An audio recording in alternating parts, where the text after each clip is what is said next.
कहानी की शुरुआत में एक औरत और आदमी के झगड़ने की आवाज सुनाई पड़ती है। उनकी बेटी भी वहीं डाइनिंग टेबल पर बैठी थी। वो औरत गुस्से में वहाँ से निकल गई। बच्ची ने अपनी माँ को पुकारते हुए जाने से रोका, लेकिन वो नहीं रुकी। वो बच्ची अब बड़ी हो चुकी है और उसका नाम है कोडी। वो आज फिर से उसी डाइनिंग टेबल पर बैठी थी। उसके पिता शेन, सौतेली माँ एना और उनका बेटा टेट भी वहाँ मौजूद थे। डिनर के दौरान उनके बीच थैंक्सगिविंग नाम के एक अमेरिकन त्योहार की पार्टी रखने के बारे में चर्चा शुरू हो गई। कोडी को एना का ये आइडिया बिल्कुल पसंद नहीं आया और उसने कहा कि अगर मेरी मानो तो रहने दो। एना और कोडी के बीच बहसबाजी बढ़ने लगी तो शेन ने बात घुमाते हुए अपने बेटे टेट को एक विश मांगने के लिए कहा। उसने बताया कि अगर वो बड़ा टुकड़ा तोड़ लेगा तो उसकी इच्छा जरूर पूरी होगी। उसने कोडी को भी विश मांगने के लिए कहा। कोडी ने मांगा कि एना की पार्टी बर्बाद हो जाए और वो बड़ा टुकड़ा उसी के हाथ लगा। उस रात कोडी अपने कमरे में थी जब उसे घर के दूसरे कोने से खटखटाने की आवाज सुनाई दी। उसने टेट के कमरे में जाकर देखा कि वो छुपा हुआ था।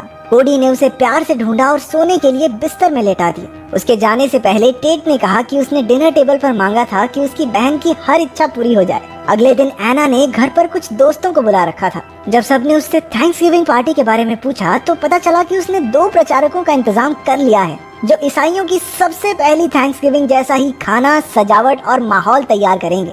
उधर कोडी किचन में गई जहाँ उससे गलती से कॉफी का बर्तन जमीन पर गिर गया।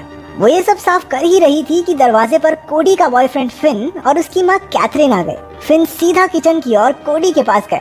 वो दोनों पार्टी के बारे में बातचीत करने लगे। एक बार फिर घंटी बजी और एना ने दरवाजा खोलकर देखा कि थैंक्सगिविंग पार्टी के लिए वो प्रचारक आ चुके हैं। उसे नहीं लगा था कि वो इतनी जल्दी आ जाएंगे, लेकिन उस आदमी ने कहा कि उन्हें सारी तैयारियां करने के लिए समय चाहिए।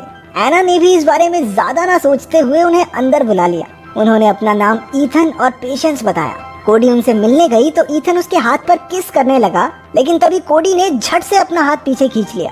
उसकी इस हरकत से वो ज्यादा खुश नहीं हुआ, लेकिन कहने लगा कि उसे खुशी है कि आने वाले कुछ दिनों में वो कोडी को करीब से जान सकेगा। एना ने कैथरीन से कहा कि पेशेंस उसके साथ रहकर थैंक्सगिविंग डिनर बनाने में उसकी मदद करेगी। कैथरीन थोड़ा झिझक रही थी, लेकिन आखिरकार मान गई। रात को कोडी अपनी खिड़की से बाहर देख रही थी, तभी अचानक फिन ने बाहर से उसका हाथ पकड़ लिया। वो दोनों बेड पर लेटकर उन प्रचारकों के बारे में बात कर रहे थे जब कोडी ने बताया कि उसे ईथन कुछ ठीक सा नहीं लगता। फिर उसे शांत करते हुए उसके नजदीक आया, लेकिन तभी कोडी को ऊपर वाले कमरे से आती कुछ आवाजें सुनाई दी। वो टेट के कमरे की तरफ गई। उसने देखा कि ईथन टेट को कहानी सुना रहा है। कोडी उसे वहाँ टेट के साथ अकेला देखकर गुस्सा हो गई और उसे कमरे से बाहर भेज दिया। जाते हुए उसने बड़े अजीब तरीके से कोडी से कहा कि वो उसकी माँ के बारे में जानता है। उसका भी एक परिवार था जिसे उसने खो दिया, इसलिए अब वो दूसरों को अपने परिवार की अहमियत का एहसास करवाता है। कोडी ने वापस कमरे में जाकर फिन को रुकने के लिए कहा, क्योंकि ईथन की बातों से वो सहम गई थी। कोडी ने स्कूल से वापस आकर देखा कि ईथन ने उनके घर के पीछे एक झोपड़ी बना ली है। घर के अंदर भी एना और ईथन बल्ब्स को बदलकर मोमबत्तियां लगा रहे थे। वो सब किचन में गए जहाँ टेट एक टोकरी में कुछ बेरीज लाया जो उसने ईथन के साथ तोड़ी थी। उसने बताया कि उनमें से एक तरह की बेरीज बहुत जहरीली होती हैं। ये सब सुनकर कोडी एना से नाराज हो गई कि उसने टेट को एक अनजान आदमी के साथ जाने कैसे दिया। इस बदतमीजी के लिए उसने कोडी का फोन जब्त कर लिया और कहा कि वो बाद में उसका लैपटॉप भी ले लेगी। बाद में टेट एक घायल कौवे की मदद कर रहा था जब ईथन उसके पास आया। उसने टेट की दया भावना की तारीफ की और इनाम के तौर पर एक टॉफी भी दी, लेकिन उसके वहाँ से जाते ही ईथन ने उस कौवे को अपने पैर से कुचलकर मार दिया।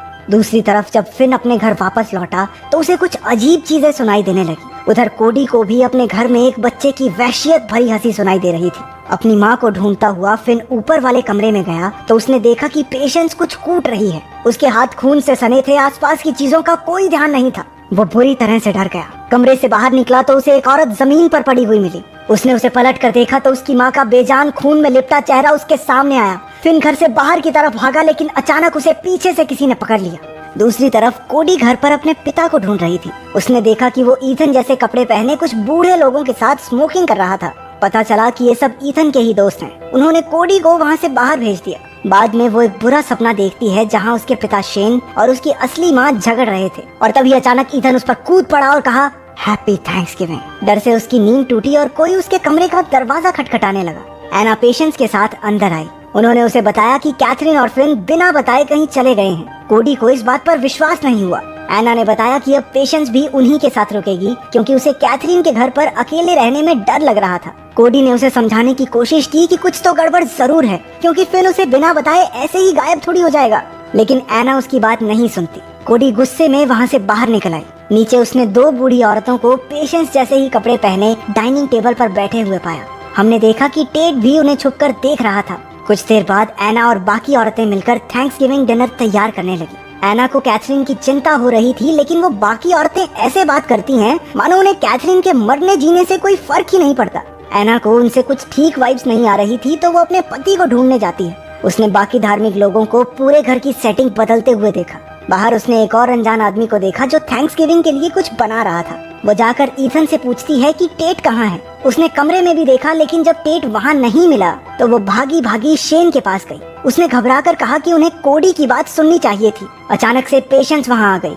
उसने बताया कि उनके पास रोजमेरी खत्म हो गई है। इस पर घबराए हुए एना और शेन कहने लगे कि हाँ, हम बच्चों को ढूंढकर इकट्ठे स्टोर चले जाएंगे। लेकिन ईथन ने वहाँ आकर कहा कि बच्चे घर पर उनके साथ बिल्कुल सुरक्षित हैं और वो उनकी चिंता ना करें। उसके पीछे उसके बाकी साथी भी आ गए। दूसरी ओर कोडी फिन का पता लगाने उसके घर गई। उसने फिन और उसकी माँ कैथरीन को आवाज लगाई, लेकिन घर में घोर सन्नाटा था। कोडी किचन में कुछ देख रही थी जब अचानक फिन की लाश उसके सामने गिर पड़ी। वो जल्दी से वहाँ से बाहर भागी। घर के पीछे शेन और एना को ईथन ने बंदी बना रखा था। वो बार बार कहता है कि उन्हें शुक्रगुजार होना सीखना ही पड़ेगा, क्योंकि यही थैंक्सगिविंग का असली मतलब है। एक आदमी शेन पर कोड़े बरसा रहा था, जबकि ईथन ने उसका टैबलेट तोड़कर उसे समझाना शुरू किया कि इन चीजों में मत घुसो, अपने परिवार की अहमियत समझो। पेशेंस ने एक लोहे के सरिये को गर्म किया और एना के शरीर पर एक निशान गोद दिया। ईथन जोर जोर से वहाँ खड़ा हंस रहा था। उनके दर्द से उसे मजा आ रहा था। कोडी ने घर में घुसकर खिड़की से ये सारा मंजर देखा। उसने घर के पिछले हिस्से में अपने माँ बाप को बंदी बना हुआ पाया और जल्दी से उन्हें आजाद कर दिया। अचानक ईथन के एक साथी ने उस पर हमला कर दिया, लेकिन उन तीनों ने मिलकर उसे मार डाला। कोडी अपने माँ बाप को वहाँ से घर में घुसने का रास्ता बताती है ताकि वो जाकर टेट को ढूंढ सके। वो खुद दूसरी ओर से गई, जहाँ ईथन के दोस्तों ने उसे चारों ओर से घेर लिया। एना और शेन को भी खिड़की से अंदर जाते हुए उन लोगों ने देख लिया। ईथन ने शेन के हाथ में एक चाकू घोंपकर उसे खिड़की से नीचे धक्का दे दिया। पेशेंस पहले से ही कुल्हाड़ी लेकर उसका इंतजार कर रही थी। उसने बेरहमी से शेन को मार डाला। ईथन ने कोडी और एना को फिर से बंदी बना लिया था। पेशेंस ने एना को खींचकर थप्पड़ मारा और ईथन कहने लगा कि वो अपने आसपास किसी भी चीज के लिए शुक्रगुजार नहीं है। कोडी उनसे रुकने के लिए रिक्वेस्ट करने लगे। उन्होंने उसे बांधकर पानी में डुबो कर टॉर्चर करना शुरू कर दिया। एना उसे इस हालत में देखकर पूरी तरह रोने लगी। कुछ देर बाद उन्होंने उसे बाहर निकाला। कोडी के शरीर में अब बिल्कुल ताकत नहीं बची थी। ईथन ने घोषणा की कि अब दावत तैयार करने का समय आ चुका है। उन्होंने एना और कोडी को टेबल पर बैठाया और पेशेंस उन्हें काम समझाने लगी। अचानक कोडी ने टेट को छुपे हुए देख लिया और उसके हाव भाव से ईथन को भी उस पर शक हो गया, लेकिन चेक करने पर उसे वहाँ कोई नहीं मिला। मौका देखकर कोडी ने एक नुकीला आइस ब्रेकर पेशेंस के सर में गाड़ दिया। एना ने भी कॉर्नफ्लावर को आग की तरफ फेंक कर उनका ध्यान भटका दिया और वो दोनों वहाँ से भागे। पेशेंस ने अपने सर से वो आइस ब्रेकर निकाला और गुस्से में ईथन से कहा कि वो ठीक है। वहीं कोडी ने टेट को उसकी अलमारी में ढूंढ लिया। क्योंकि वो लोग उन सबको ढूंढ रहे थे, इसलिए कोडी ने टेट को फिर से छिप जाने को कहा। जैसे ही वो कमरे से निकली, उन लोगों ने उसे पकड़ लिया। माँ बेटी को फिर से पकड़कर टेबल पर बैठा दिया गया।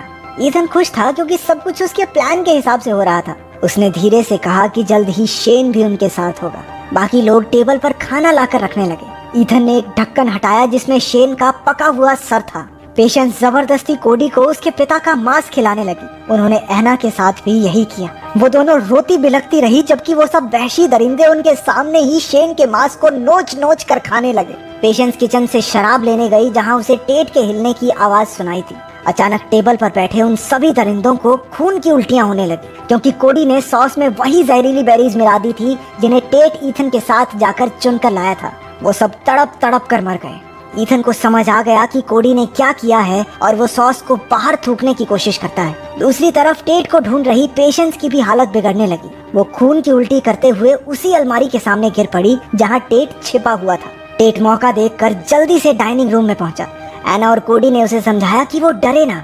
उसने जल्दी से अपनी बहन को रिहा कर दिया। अपने पिता का कटा हुआ सर दावत में देखकर वो मासूम घबरा गया।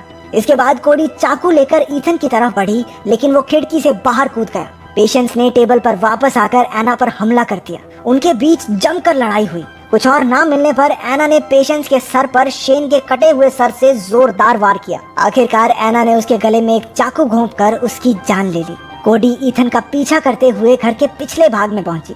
उसने ईथन की छाती पर एक जोरदार लात मारी। एना और टेट भी वहाँ पहुँच गए। उनकी माँ ने ईथन की कमर में गर्म लोहे का सरिया लगाया। उसने उनके परिवार के साथ जो कुछ भी किया उसके लिए वो उसे जोर जोर से पीटने लगी। कोडी ने वहीं पास में पड़ी कुल्हाड़ी उठाई और उसके पास जाकर पूछा कि आखिर उसने उनके साथ ऐसा क्यों किया। ईथन जोर जोर से हंसते हुए कहने लगा कि वो तो बस उन्हें अपने परिवार के लिए शुक्रगुजार होना सिखा रहा था और फिर उसने यही विश तो मांगी थी कि एना की थैंक्स गिविंग पार्टी खराब हो जाए। आखिरकार कोडी ने कुल्हाड़ी के एक जोरदार वार से ईथन को मार डाला। ईथन के हाथ में वही लंबा टुकड़ा था जो कोडी ने विश मांगते हुए तोड़ा था।